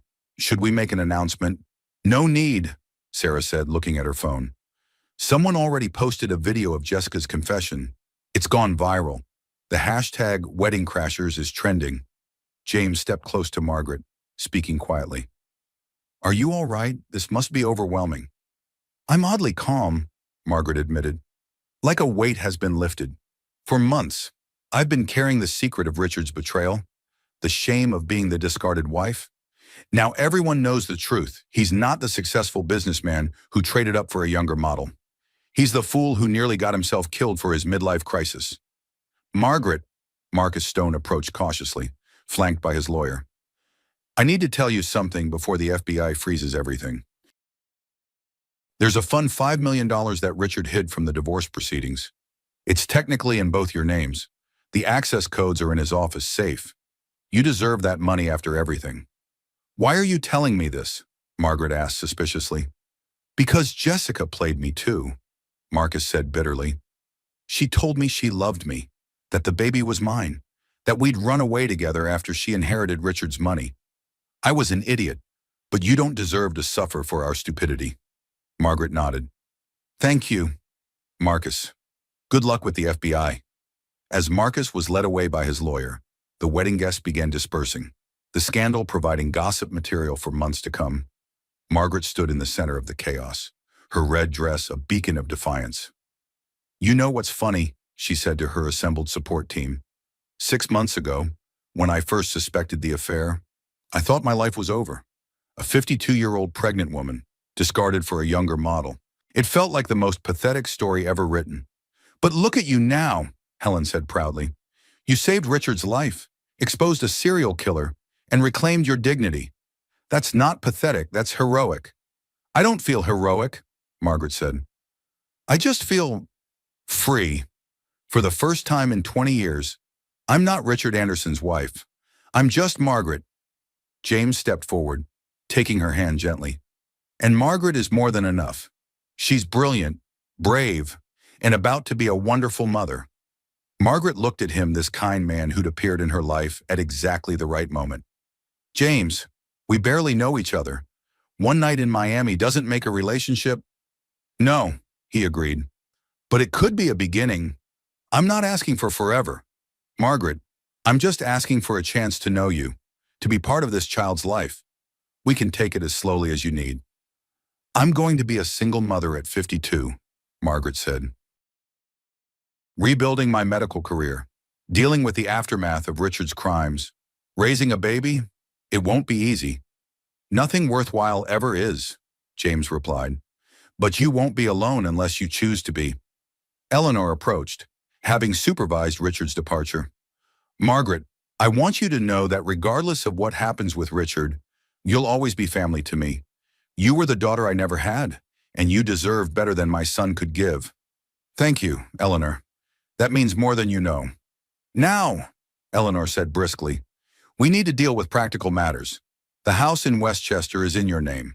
Richard can't touch it. The prenuptial agreement you signed has a cheating clause that voids it in your favor. With Jessica's confession and the attempted murder charge, you'll receive a substantial settlement. David Steinberg nodded, consulting his phone. I've already filed emergency motions. The $1 million divorce settlement will be more like $10 million once we factor in attempted bigamy, adultery, and financial fraud. Money, Margaret said softly. 20 years ago, I thought Richard's money would make us happy.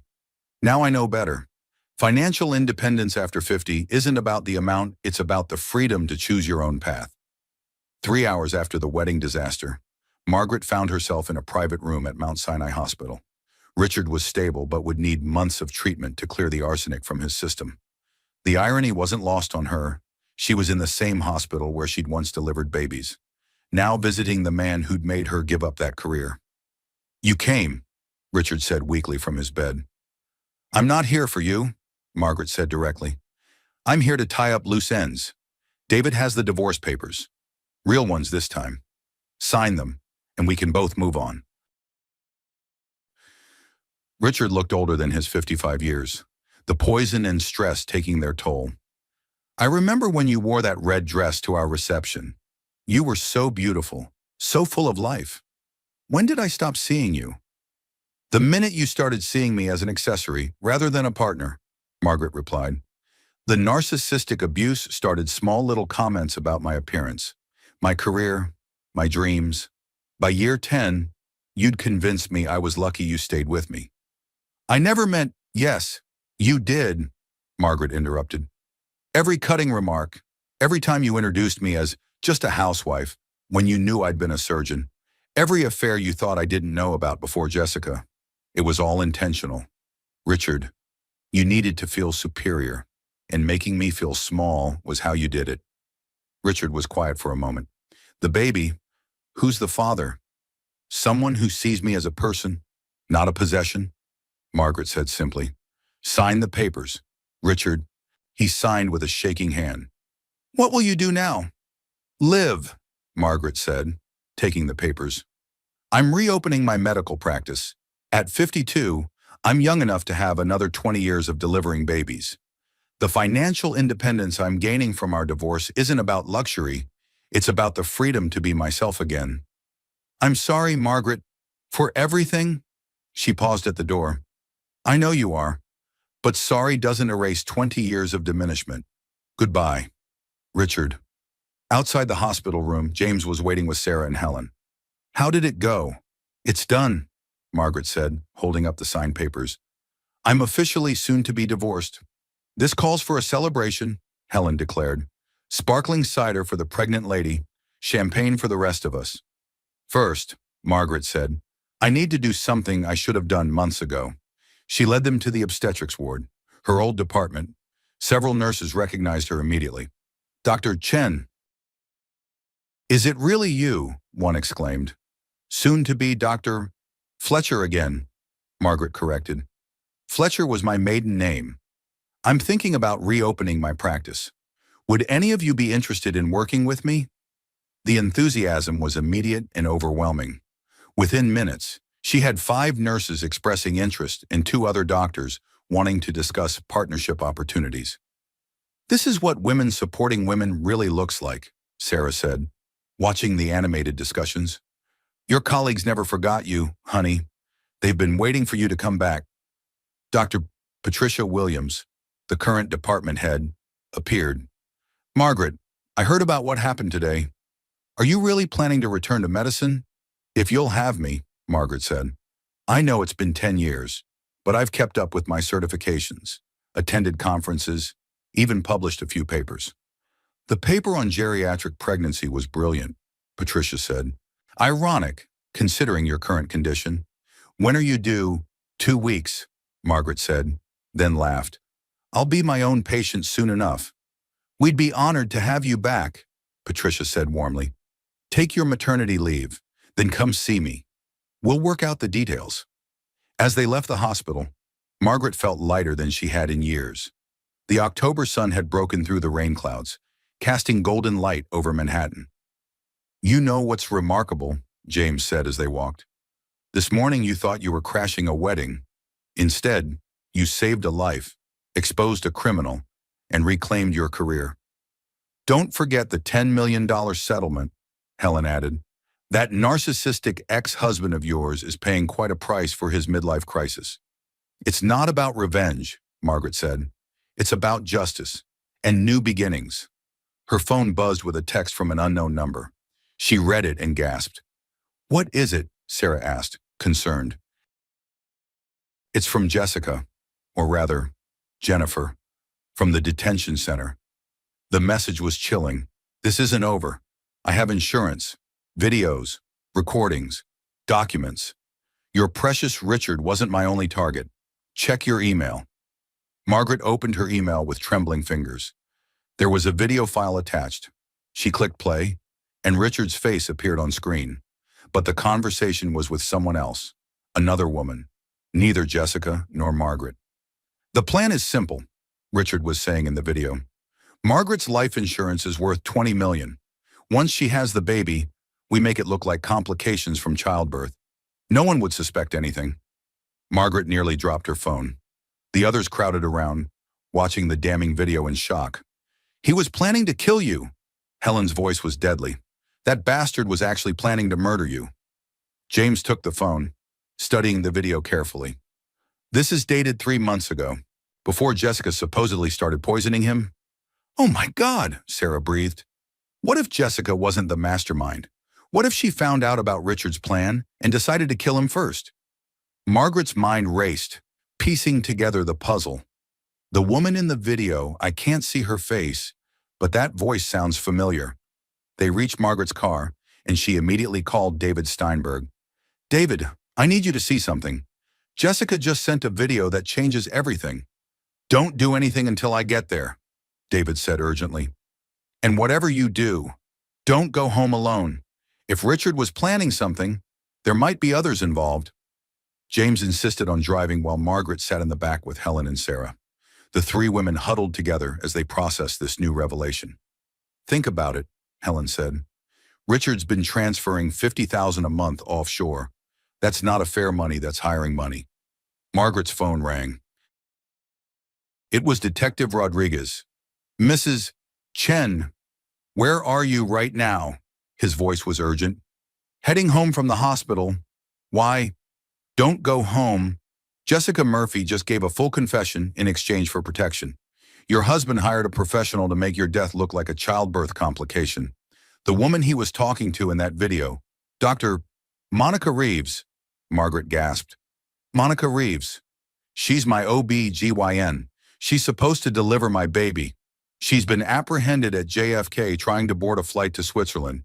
Mrs. Chen, we believe she's been setting up your murder for months. Every prenatal appointment, she's been documenting false complications to justify what would happen during delivery. Margaret felt the baby kick hard, as if sensing danger. Jessica knew about this. She found out 6 weeks ago. That's when she started poisoning Richard, not for money, but to stop him from killing you. In her twisted way, she was trying to save you. The car fell silent as everyone absorbed this information. Take me to the police station, Margaret said firmly. I need to hear this from Jessica myself. An hour later, Margaret sat across from Jessica in an interrogation room. Detective Rodriguez and David Steinberg present. Jessica looked smaller without her designer clothes and makeup, younger, too vulnerable in a way Margaret hadn't expected. Why? Margaret asked simply. Why try to save me? Jessica laughed bitterly. You think I'm some black widow who kills for fun? My first 2 husbands were accidents. Thomas really did fall off that boat. He was drunk, showing off. William had a heart condition he never told me about. The media painted me as a killer, but I never murdered anyone. Until Richard. You were poisoning him. To save you, Jessica's voice cracked. I found the videos on his laptop. He wasn't just planning to kill you. He had a whole timeline. Make you deliver early. Bribe Monica to cause complications. Collect the insurance money. Then marry me and live happily ever after. Except I knew I'd be next. A man who kills one wife won't hesitate to kill another. Margaret studied the younger woman's face. You could have gone to the police. With what proof the videos were encrypted? I barely managed to copy one. Besides, who'd believe me? The gold digger with dead husbands in her past. Jessica shook her head. Poisoning him was the only way to stop him.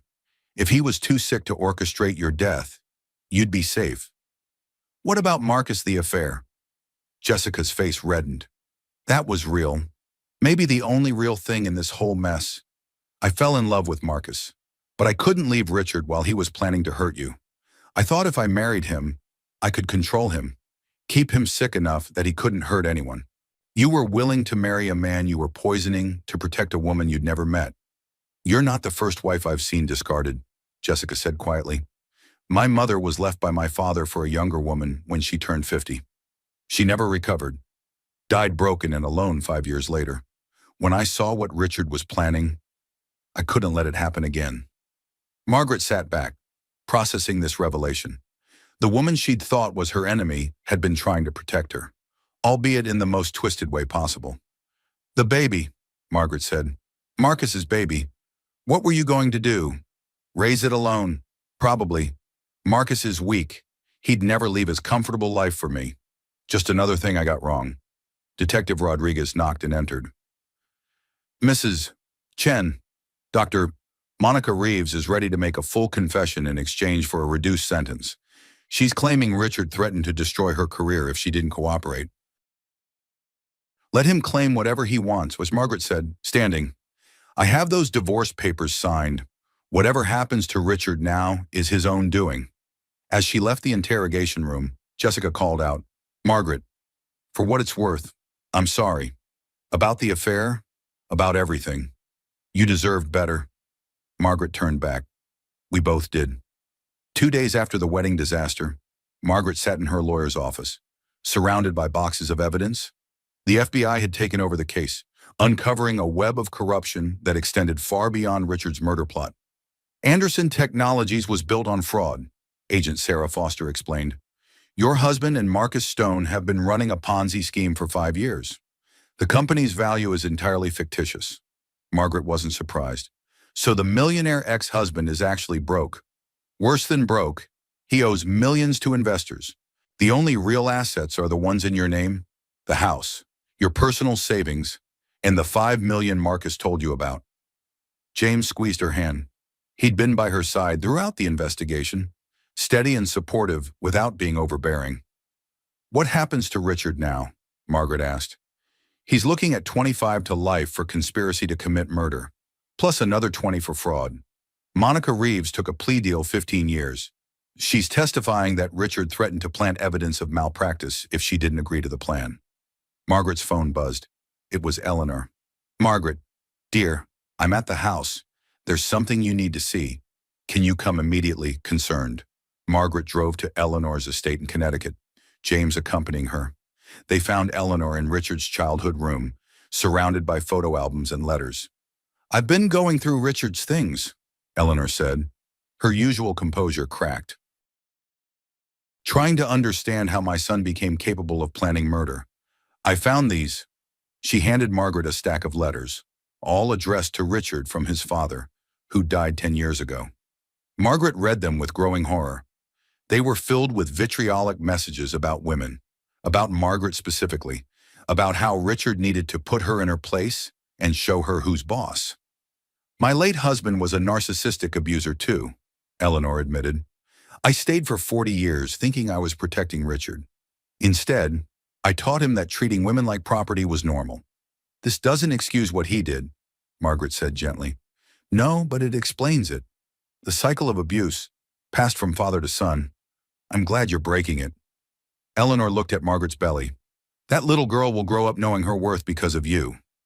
How do you know it's a girl? Margaret asked. Surprised, Eleanor smiled sadly. Richard told me months ago.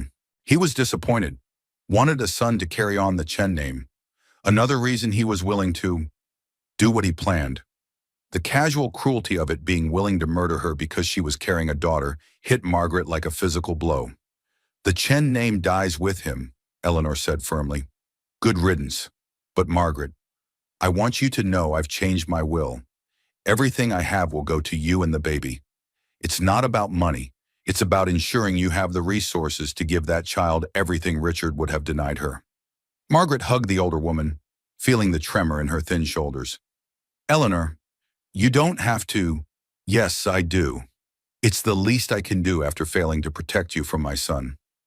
That evening, Margaret hosted a dinner at her house. Sarah, Helen, James, and surprisingly, Marcus Stone, who'd been released on bail and wanted to make amends. "I've been thinking about this whole insane situation," Sarah said, pouring wine for everyone except Margaret. In a weird way, everyone was trying to protect someone. Jessica was trying to protect Margaret.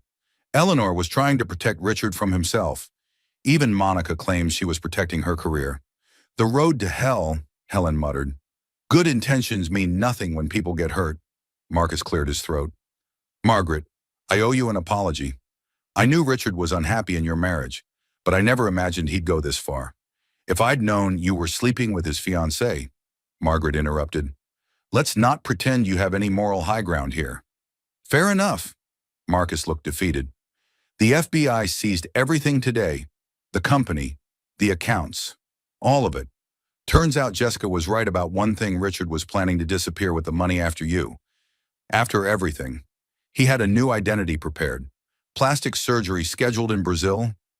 He was going to murder me and then vanish." Margaret felt sick.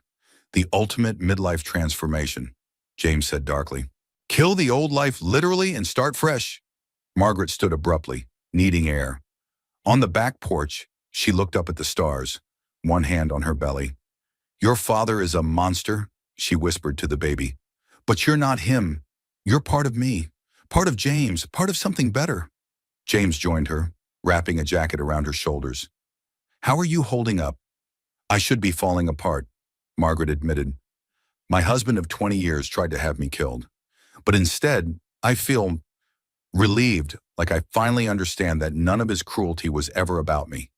It was always about him, his insecurity, his need for control, his narcissistic abuse." "You're the strongest person I know," James said softly. "Or the most naive. 20 years. James, how did I not see what he was?" "Because you're good," James said simply. "You see the best in people. It's what makes you a great doctor, what will make you a great mother. Don't let Richard's evil change that about you." Margaret turned to face him. "I barely know you. Then let's change that. I'm not asking you to love me, Margaret. Just let me earn the chance to be in your life, in our daughter's life." Before she could respond, her phone rang. It was Detective Rodriguez. "Mrs. Chen, Richard wants to see you. He says he'll only confess to everything if he can speak to you first."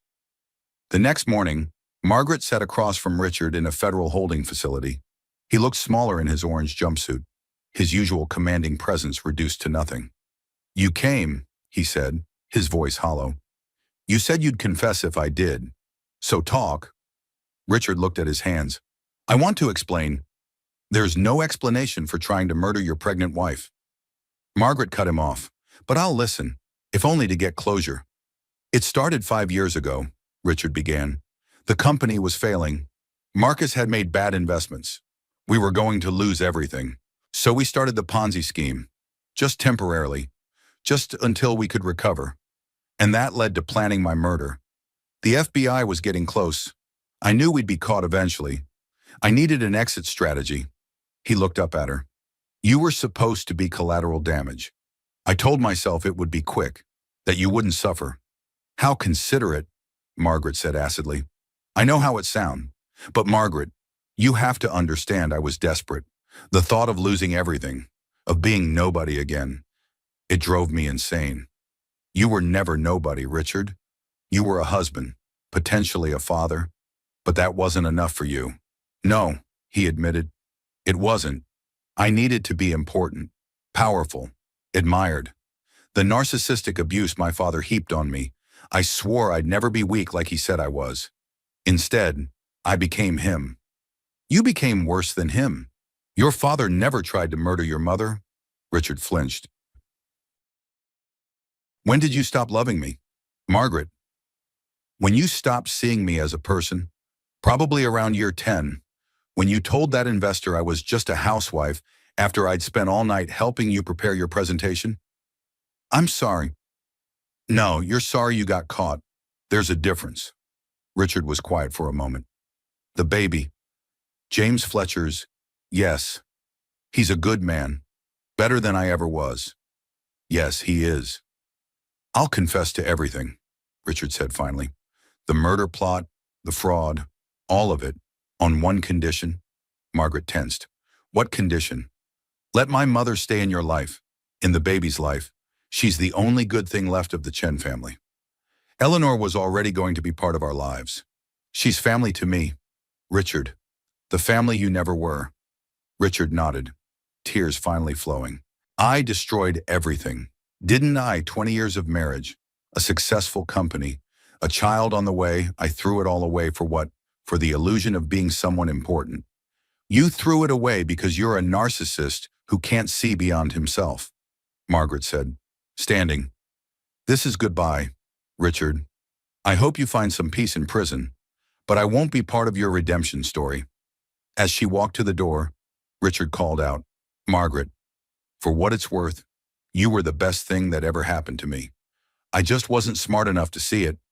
No, Margaret said without turning around. You saw it. You just didn't value it. Outside the facility, James was waiting with Helen and Sarah. They'd insisted on coming for support. How did it go? Sarah asked anxiously. He'll confess. It's over. Helen hugged her sister fiercely. You did it, Margaret. You faced him down and won. I don't feel like I won, Margaret said. 20 years of my life wasted on a man who was planning to kill me. Not wasted, James said gently. Those years made you who you are, strong, compassionate, resilient. The woman I fell in love with in Miami wasn't broken by Richard. She was forged by surviving him. That afternoon, they attended a gathering Eleanor had organized, a divorce shower, she called it, complete with cake and champagne. To new beginnings, Eleanor toasted. To Margaret, who showed more grace under pressure than anyone I've known. To the baby girl who will grow up knowing she is valued and loved. And to the future, which looks brighter without Richard in it. The party was filled with women supporting women colleagues from the hospital, friends from the community, even some society wives who'd quietly endured their own narcissistic abuse and saw Margaret as a hero. Dr. Patricia Williams pulled Margaret aside. Your position at the hospital is confirmed. Start whenever you're ready after maternity leave. Full partnership track, your own practice within the department. Financial independence after 50, Margaret murmured. I never thought I'd be starting over at this age. 52 is the new 30, Patricia laughed. Besides, you're not starting over. You're picking up where you left off, with 20 years more wisdom. As the party wound down, Margaret felt the first contraction. Subtle, but unmistakable. James, she said quietly. I think it's time. 14 hours later, Margaret held her daughter for the first time. The delivery had been smooth. Patricia had personally overseen everything and ensuring no complications after the Monica Reeves conspiracy. She's perfect, James whispered, his finger caught in the baby's tiny grip. What should we call her? Hope, Margaret said without hesitation. Because that's what she represents. Hope for the future, hope for second chances, hope that even after the darkest betrayal, life can begin again. Sarah and Helen crowded into the room, followed by Eleanor carrying an enormous bouquet of pink roses. Let me see my granddaughter, Eleanor said, tears streaming down her usually composed face. Oh, Margaret, she's beautiful. Granddaughter, Margaret asked. If you'll let me claim her, Eleanor said hopefully. Blood doesn't make family, love does, and I already love this little girl more than I thought possible. Of course you're her grandmother, Margaret said warmly. Hope needs all the love she can get. Over the next days, the news cycle exploded with the story. Millionaire's murder plot exposed by pregnant wife, headlined the New York Times. The ultimate betrayal, CEO planned pregnant wife's death, screamed the Post. Margaret declined all interview requests, focusing instead on her daughter and recovery. A week after Hope's birth, Detective Rodriguez visited with final updates. Richard Anderson pled guilty to all charges. Life without parole. Monica Reeves got 20 years. Marcus Stone took a plea deal, 10 years, and full cooperation with the FBI. Jessica Murphy got 5 years for the poisoning. But with time served and good behavior, she'll be out in 3. What will happen to her? Margaret asked, adjusting Hope's blanket. She's planning to write a book about the experience. Already has a publisher interested. Says she wants to donate the proceeds to a women's shelter? Margaret shook her head at the irony. Everyone was trying to profit from the story except her. 3 months later, Margaret stood in her new office at Mount Sinai, Hope sleeping peacefully in a bassinet nearby. The practice was thriving. Women specifically sought her out, inspired by her story of survival and transformation. "Your 11 o'clock is here," her nurse announced. To Margaret's surprise, Jessica Murphy walked in, visibly pregnant. "Hello, Margaret," Jessica said nervously. "I know this is awkward, but I need a good OBGYN, and you're the best." Margaret studied the younger woman. Prison had changed her. Gone was the polished gold digger, replaced by someone who looked genuine for the first time.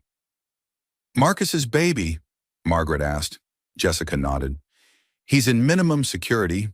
We write. Maybe when he gets out, but probably not. I'm planning to raise this child alone." "Why come to me?" "Because you're the only person who saw through everyone's lies, including mine. I trust you to deliver this baby safely." Jessica paused. "And maybe because I owe you. I nearly destroyed your life with my affair with Richard."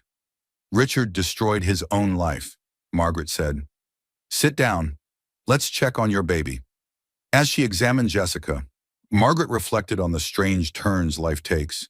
6 months ago, she'd thought this woman was her enemy. Now she was her patient. Another woman starting over after 50. Jessica was 32, but seemed older, worn down by her experiences.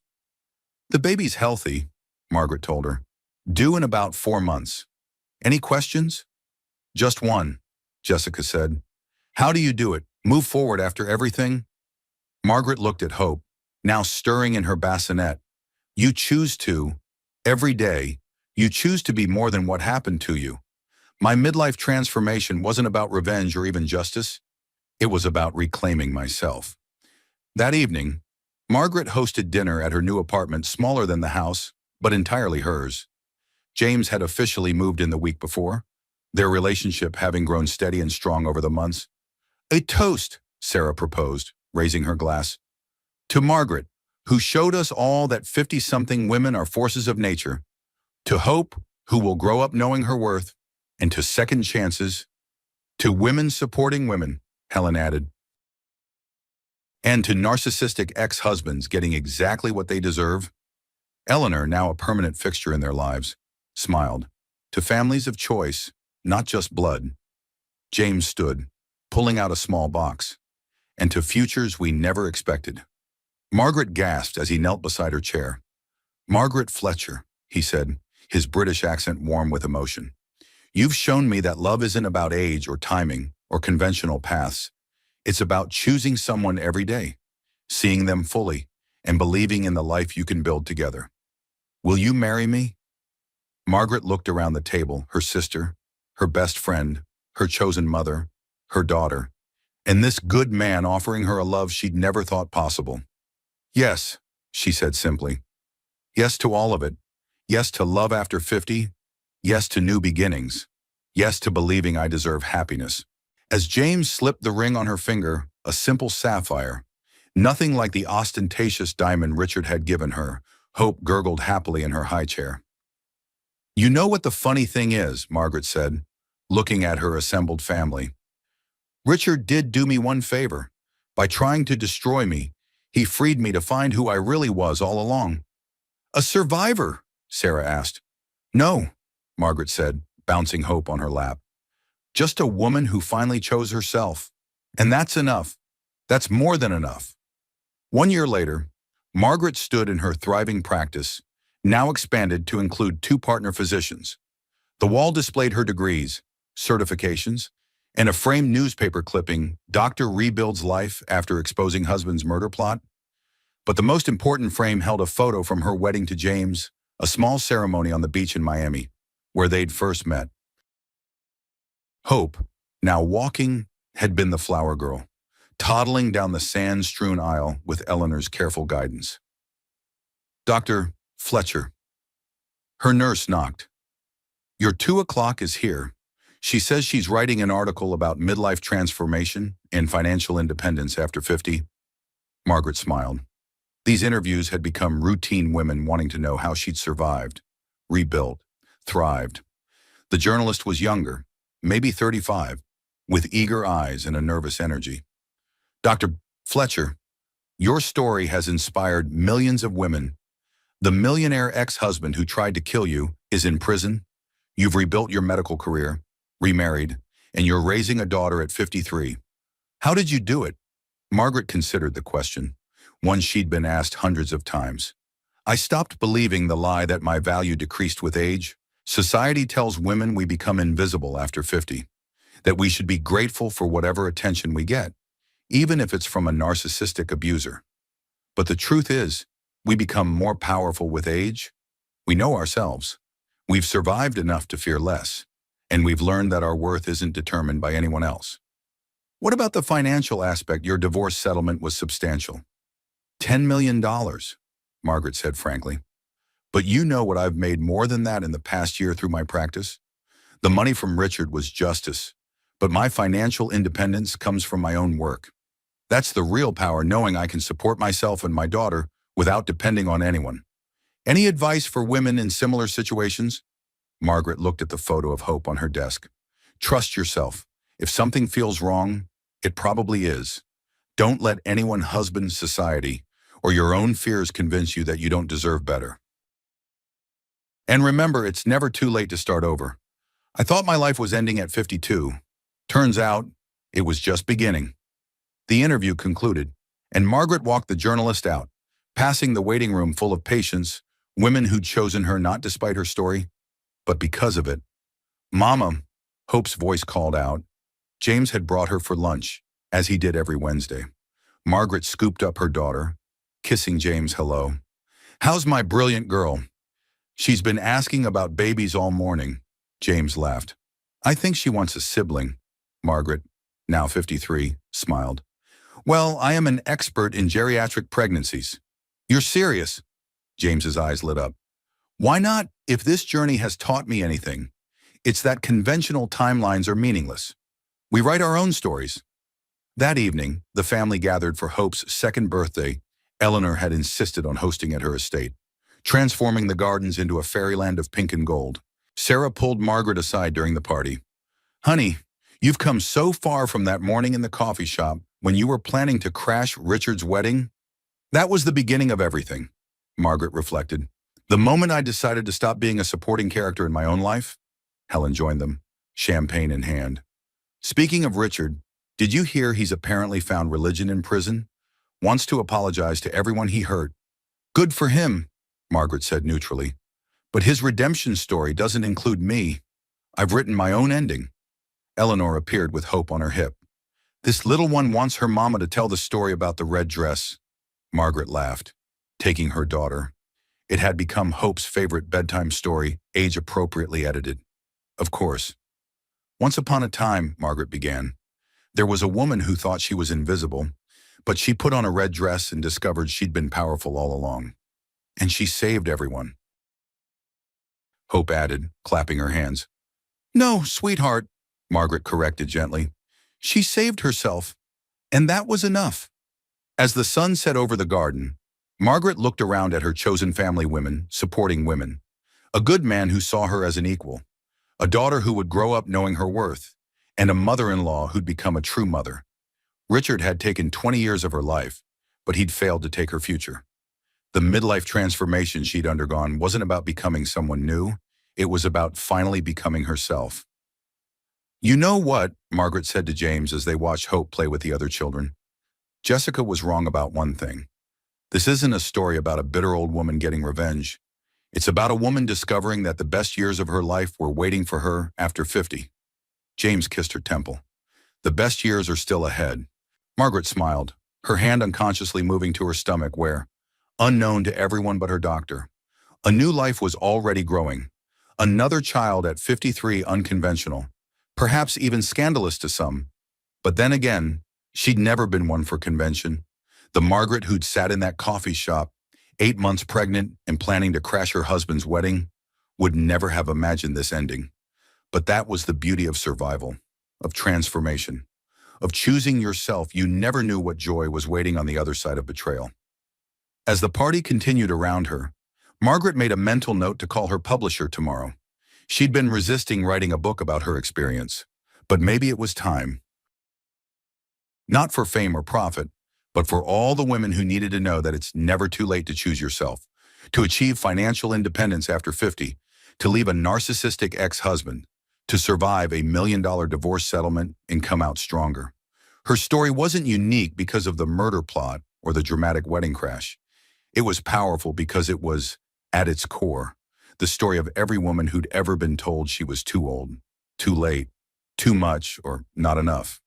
And if Margaret Anderson Fletcher, doctor, mother, survivor, could prove anything, it was that those voices were wrong, dead wrong. The red dress still hung in her closet, a reminder of the day she'd stopped being invisible. But she didn't need it anymore.